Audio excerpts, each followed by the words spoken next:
আচ্ছা এই যে দেখো, এই যে আমার হাতে যে নোটটা, এটা কত টাকা? এটা নিয়ে যদি বাজারে যাই তাহলে আমাকে কত টাকার জিনিস দিবে?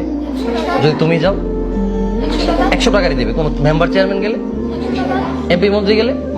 আচ্ছা তাইলে বুঝলাম যে এই টাকাটার মূল্য হচ্ছে 100 টাকা, তাই না? হ্যাঁ। আচ্ছা এই টাকাটা এখন সোজা আছে না?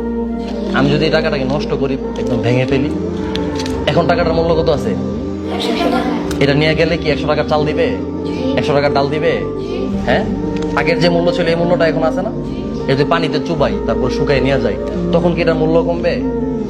আচ্ছা এটা যদি ডাস্টবিনে ফেলে দিই, ডাস্টবিনে ফেলে দিলাম, ওইখান থেকে তুলে তারপরে বাজারে গেলাম, ওই লোক কি আমাকে 50 টাকার জিনিস কম দিবে? হ্যাঁ। 100 টাকার জিনিস দিবে না? তাহলে সামান্য একটা টাকাকে তুমি যতই আঘাত করো, মুচড়াও, বলটাও, ভেঙে ফেলো, নষ্ট করে ফেলো, এই টাকার ভ্যালুটা যদি না কমে, তাহলে তোমাকে আমাকে কেউ একটা কথা বলে, একজন মোটো বলছে, আমার ক্লাসের এক ছাত্র, সে মাগরিবের আগ পর থেকে আসার আগ পর্যন্ত পড়ে নাই, সে কান্নাকাটি করতেছে, তার শরীরকে কোনো দিকে কমে গেছে?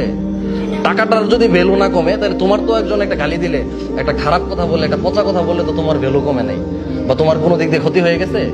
তাহলে তার কথাটা নিয়ে তুমি কেন পড়ে থাকো? তুমি যেই কাউসার ছিল সেই কাউসার তো পরেও থাকবা। একজন একটা কথা বললে তুমি কোনো দিকে ক্ষতি হয়ে গেছে? তাজিমের দিকে কোনো দিকে লস হয়ে গেছে? হ্যাঁ। তাহলে কেউ কিছু বললে শোনা যাবে? হ্যাঁ।